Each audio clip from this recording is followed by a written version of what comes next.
नमस्कार दोस्तों, मैं हिमांशु शर्मा, सरस्वती क्लासेस रुड़की से और अपनी कंप्यूटर सीरीज़ का तीसरा लेक्चर आपके सामने लेके हाजिर हूँ। दोस्तों, पहला लेक्चर हम लोग कवर कर चुके हैं और दूसरा लेक्चर, उसमें हमने टोटल 4 चैप्टर कवर किए हैं और आज हम जो है कंप्यूटर के 5वें चैप्टर की बात करेंगे और इसमें हम लोग बात करेंगे मेमोरी यूनिट। जैसा कि लास्ट लेक्चर में ये हमारा टॉपिक छूट गया था, बहुत इम्पोर्टेंट टॉपिक है और हर कॉम्पिटिटिव एग्ज़ाम में यहाँ से एक सवाल जो है वो आता ही आता है। तो समय को बचाते हुए सीधे पॉइंट पे आते हैं और चैप्टर को स्टार्ट करते हैं। दोस्तों, जो कंप्यूटर का मेमोरी सिस्टम होता है, तो हम मेमोरी का मापन मेज़रमेंट कैसे करते हैं? तो कंप्यूटर में मेमोरी की जो सबसे छोटी यूनिट होती है दोस्तों, वो होती है बिट। क्या होती है आपकी? बिट, सबसे smallest unit of the memory in computer. अब अगर हम 4 बिट को कंबाइंड कर दें, तो 4 बिट से मिलके बनता है एक निब्बल और अगर मैं 8 बिट को कंबाइंड कर दूं, तो इससे बनता है एक बाइट। ठीक है। इसके बाद दोस्तों नेक्स्ट मेमोरी होती है केबी, किलोबाइट, फिर एमबी, मेगाबाइट, फिर जीबी, गीगाबाइट, फिर टीबी, टेराबाइट और फिर पीबी मतलब पेंटाबाइट। दोस्तों, इसको समझने के लिए एक छोटी सी चीज़ आपने समझनी पड़ेगी कि कंप्यूटर जो है हमेशा 2 की पावर n के मल्टीपल में काम करता है। मतलब 2 की पावर 2 तो 4, 2 की पावर 3 तो 8 और 2 की पावर आपका 4 तो 16। तो कंप्यूटर में हमेशा जो नंबर्स हैं 2, 4, 8, 16, 32, 64, 128, 256 इस तरीके से चलेंगे। आगे जाके जब कंप्यूटर का नंबर सिस्टम आपको पढ़ाऊंगा तब इसमें डिटेल डिस्कशंस करूंगा। बहरहाल अगर मैं कहूँ 2 की पावर 10, तो 2 की पावर 10 को अगर आप खोलोगे तो 1024 आएगा। तो कहने का मतलब अगर मैं 1024 बाइट्स को कंबाइन कर लूँ, तो इससे मिलके बनता है 1 केबी और 1024 बाइट को मैं ऐसे भी लिख सकता हूँ 2 की पावर 10। ठीक है। अगर मैं फिर 1024 केबी को कंबाइन कर दूं, तो इनसे मिलके बनेगा एमबी। एमबी का मतलब आपका मेगाबाइट। अगर मैं 1024 एमबी को कंबाइन कर दूं, तो इनसे मिलके बनेगा जीबी, गीगाबाइट। अगर 1024 जीबी को कंबाइन कर दूं, इनसे बनेगा टीबी, टेराबाइट। और अगर 1024 टीबी को कंबाइन कर दूं, तो इससे मिलके बनेगा 1 पीबी मतलब पेंटाबाइट। तो कई बार तो यहाँ से 4 नाम देता है और बोलता है बताइए इनमें कौन सी मेमोरी सबसे बड़ी है और कौन सी मेमोरी सबसे छोटी। लेकिन कई बार दोस्तों क्या करता है, खेल खेल जाता है और बोलता है कि बताइए 1 टीबी में कितने केबी होंगे और आपको ऑप्शन में देगा 2 की पावर 20, 2 की पावर 30 और 2 की पावर 40 इस तरीके से। तो सिंपल सी बात है दोस्तों, एक लेवल से नेक्स्ट लेवल पे जाते हैं तो 10, फिर यहाँ से यहाँ तक फिर 10 और फिर यहाँ से यहाँ तक फिर 10। तो इसका मतलब 2 की पावर कितने आपके 30, 30 सिंपल। यहाँ से यहाँ तक 10, फिर 10, फिर 10 और फिर 10। तो अगर मैं केबी से और आपका पेंटाबाइट तक जाऊँ, तो यहाँ से यहाँ तक 10, 20, 30 और 40 मतलब 2 की पावर 40। अगर मैं केबी बोलूँ, इसका मतलब होता है 1 पीबी। तो कई बार यहाँ से पेपर में घुमा देता है और चीज़ बहुत ही आसान है। तो आई थिंक आज के बाद आप कंफ्यूज होगे नहीं। अब दोस्तों, जो हमारा कंप्यूटर सिस्टम का आर्किटेक्चर होता है, तो उसमें मेमोरी कैसे कैसे अटैच रहती हैं। तो दोस्तों ध्यान से समझिएगा, इस डायग्राम को बहुत मेहनत से बनाया आपके लिए। ये दोस्तों हमारे कंप्यूटर का है प्रोसेसर। वही प्रोसेसर जो आपके मोबाइल में होता है 2.4 गीगाहर्ट्ज़ या 2.5 या 2.2 गीगाहर्ट्ज़ वही। और यही कंप्यूटर के सारे काम करता है। लेकिन प्रोसेसर को कोई भी डेटा एग्जीक्यूट करने के लिए चाहिए होती है मेमोरी, और वो मेमोरी इस प्रोसेसर को वो डेटा क्या करती है, प्रोवाइड। तो दोस्तों, जो मेमोरी डायरेक्टली हमारे प्रोसेसर के साथ एसोसिएट होती है, उसको हम बोलते हैं प्राइमरी या मेन मेमोरी। तो प्रोसेसर के साथ में कौन कौन सी मेमोरी अटैच होती हैं? एक तो रैम, एक रोम और दूसरे रजिस्टर्स। जो रजिस्टर्स होते हैं, ये प्रोसेसर की इनबिल्ट मेमोरी होती हैं, मतलब उसके अंदर बनी हुई मेमोरी। प्रोसेसर क्या काम करते हैं? तो प्रोसेसर दोस्तों बेसिकली जो जो प्रोसेसर्स होते हैं बेसिकली वो क्या करते हैं, सारे के सारे ऑपरेशंस करते हैं, जैसे मैंने आपको बताया। अब ऑपरेशंस या कोई भी काम करने के बाद जो रिजल्ट होता है, तो भाई वो रिजल्ट कहाँ पे स्टोर करेंगे? तो रिजल्ट को स्टोर करने के लिए इनके पास अपनी इनबिल्ट मेमोरी होती है, उसको बोलते हैं रजिस्टर्स। फ्लिप फ्लॉप से ये लोग बने हुए होते हैं, ये बने हुए होते हैं ये मेमोरी। और जितनी भी मेमोरीज कंप्यूटर में यूज़ होती हैं, उनमें सबसे फास्ट मेमोरी यही होती है, रजिस्टर्स। ठीक है, ध्यान रखना है। तो हम टॉपिक पे आते हैं कि ये हमारी मेन मेमोरी है। कौन कौन सी? रैम, रैंडम एक्सेस मेमोरी, रोम, रीड ओनली मेमोरी और रजिस्टर्स, क्योंकि ये हमारे प्रोसेसर से सीधे डायरेक्ट एसोसिएट रहती हैं। अब लेकिन दोस्तों, सेकेंडरी मेमोरी का कॉन्सेप्ट क्या है? तो सेकेंडरी मेमोरी क्या है कि जहां पर डेटा परमानेंट स्टोर रहता है, ठीक है, उसको हम क्या बोलते हैं? Secondary memory. In secondary memory को ही हम एक्सटर्नल मेमोरी ये आपका ऑक्सिलरी, ऑक्सिलरी का मतलब होता है सहायक मेमोरी भी बोलते हैं। और इसके अंदर क्या क्या आती है, हार्ड डिस्क, ठीक है, HDD हार्ड डिस्क ड्राइव, इसके अंदर आएंगे फ्लॉपी, इसके अंदर सारी की सारी ऑप्टिकल डिस्क, कौन कौन सी, CD कॉम्पैक्ट डिस्क, इसके अंदर आएंगे DVD डिजिटल वर्सेटाइल डिस्क, और इसके अंदर और क्या आएगी आपकी ब्लू रे डिस्क। इनकी कैपेसिटी लिखी हुई है नीचे। जो CD है 700 MB की होती थी, अभी भी होती है। DVD 4.7 GB की होती थी। और जो ब्लू रे डिस्क है दोस्तों, ये बहुत ही बड़ी एंड पावरफुल मेमोरी है। ये 25 और 50 GB तक की एक डिस्क हो सकती है। इसका जो इन्वेंशन, जो आविष्कार किया था, वो सोनी कंपनी ने किया था, ठीक है। तो ये सारी की सारी मेमोरी है आपकी सेकेंडरी ऑक्सिलरी या आपकी एक्सटर्नल मेमोरीज।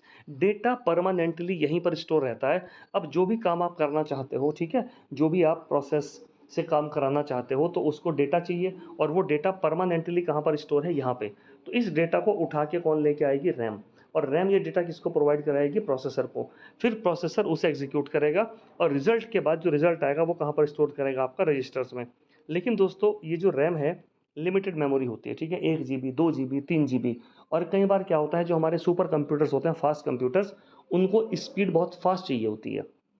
अब फास्ट स्पीड में क्या होता है कि प्रोसेसर को जितनी तेजी से और जितनी जल्दी डेटा मिलेगा, उतनी जल्दी काम करेगा। अब सपोज करो प्रोसेसर स्पीड, तो जो प्रोसेसर है उसकी स्पीड तो बहुत तेज है, लेकिन रैम की स्पीड थोड़ी सी स्लो है। तो भैया इसके बीच में, रैम और प्रोसेसर के बीच में हम लगा देते हैं कैश मेमोरी। तो बेसिकली यहाँ पर होगी रैम प्रोसेसर के बाद में, और यहाँ पर क्या लगी रहेगी, कैश मेमोरी। तो जो कैश मेमोरी होती है, इसकी जो स्पीड है, ये रैम से भी फास्ट होती है। लेकिन कैश मेमोरी दोस्तों ध्यान रखना, ये सेकेंडरी मेमोरी के अंतर्गत आएगी, ना कि प्राइमरी मेमोरी के अंतर्गत। तो हम अपने कंप्यूटर की स्पीड को फास्ट करने के लिए प्रोसेसर और रैम के बीच में, ध्यान से सुनना, प्रोसेसर और रैम के बीच में यहाँ पे लगा देते हैं आपका क्या, कैश मेमोरी। और ये कैश मेमोरी की स्पीड बहुत फास्ट होती है। ये बहुत तेज़ी से यहाँ से डेटा उठा के लाती है और अवेलेबल करा देती है किसको, आपका प्रोसेसर को। तो कैश मेमोरी बेसिकली क्या होती है, स्पीड बहुत फास्ट होती है इसके डेटा को एक्सेस करने की। लेकिन जब कैश मेमोरी बहुत फास्ट होती है तो महंगी भी होती है।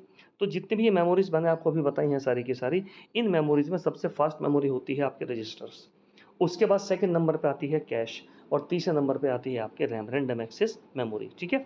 ये सारी की सारी प्राइमरी मेमोरी, और दोस्तों इंक्लूडिंग कैश, ये सारी की सारी जो आप देख रहे हो, ये सब आपकी सेकेंडरी या ऑक्सिलरी मेमोरी सहायक होती हैं।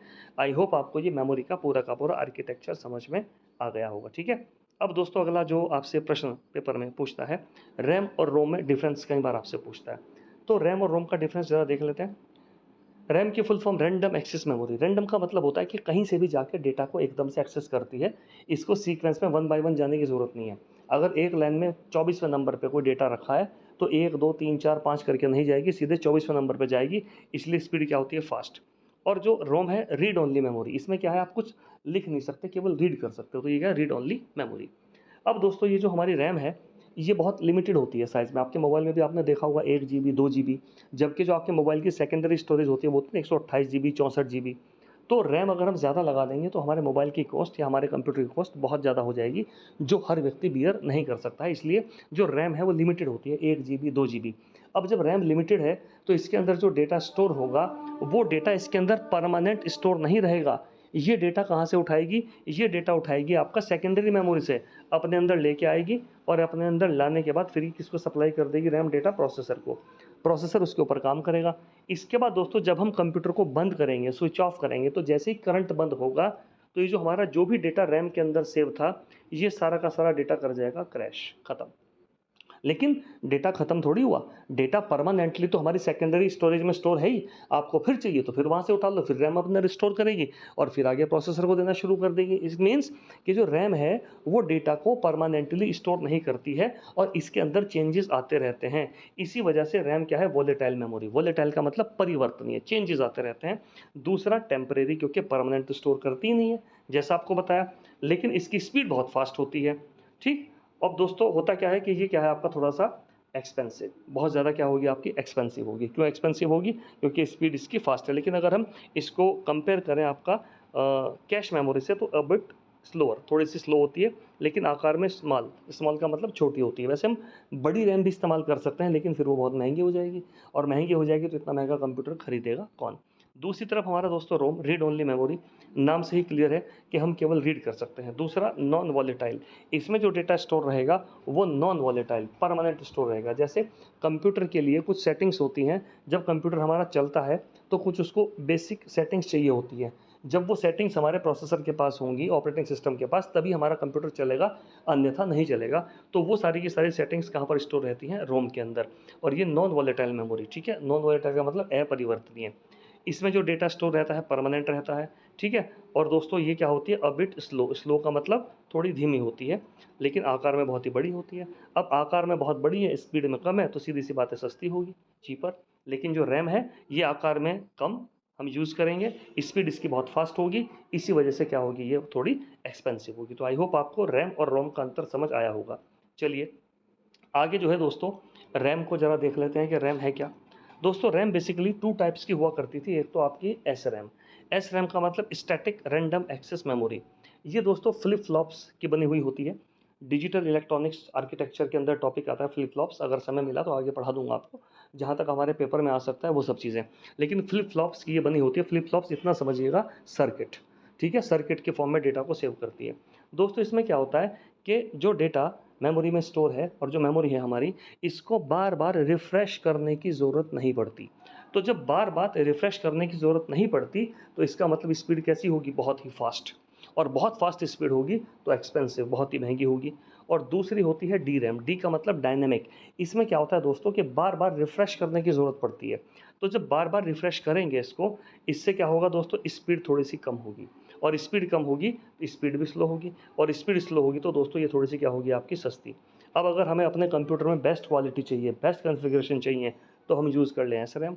और अगर हमें थोड़ा सस्ता कंप्यूटर चाहिए तो हम यूज़ कर लें डी रैम। लेकिन हमें दोनों का कॉम्बिनेशन चाहिए, तो इंजीनियर्स ने क्या करा? इन दोनों का कॉम्बिनेशन बनाया और उसको नाम दिया S D RAM, static dynamic random access memory. तो अभी आपके लैपटॉप्स में, कंप्यूटर में जो रैम आती है उसके ऊपर लिखा रहता है एस डी रैम। तो दोनों का ये बेटर कॉम्बिनेशन है।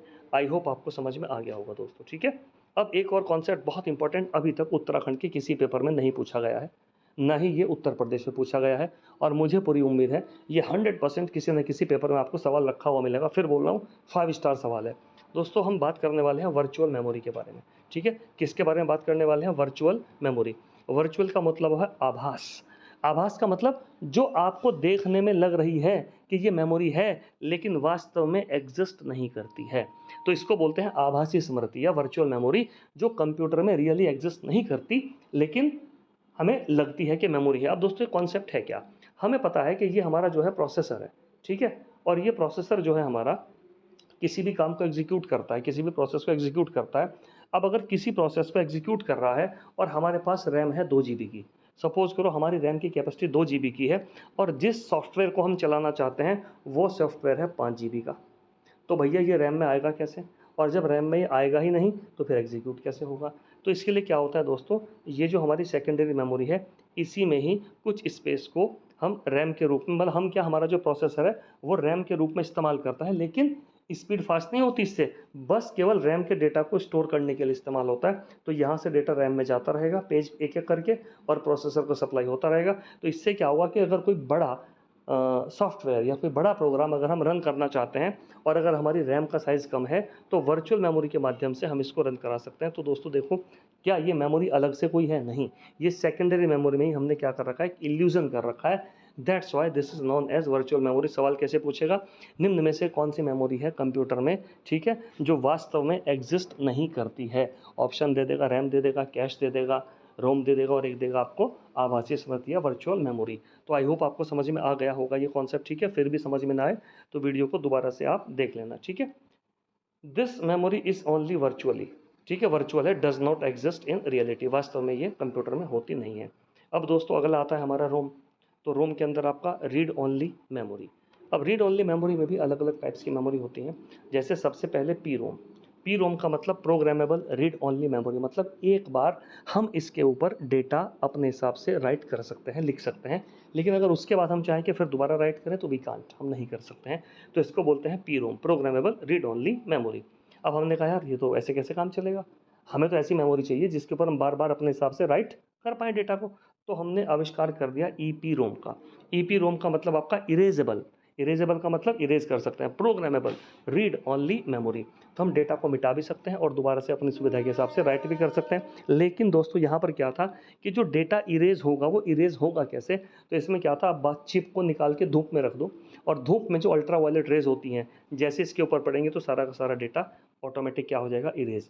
तो यहाँ पर जो डेटा इरेज होता है वो सनलाइट से होता था और सनलाइट में भी अल्ट्रा वायलेट रेज से। अब इसमें क्या दिक्कत है कि बार बार अगर डेटा को इरेज करना है तो चिप को कंप्यूटर से निकाल के धूप में रखना पड़ेगा, अगर इस दौरान चिप खराब हो गई तो और दिक्कत आ जाएगी।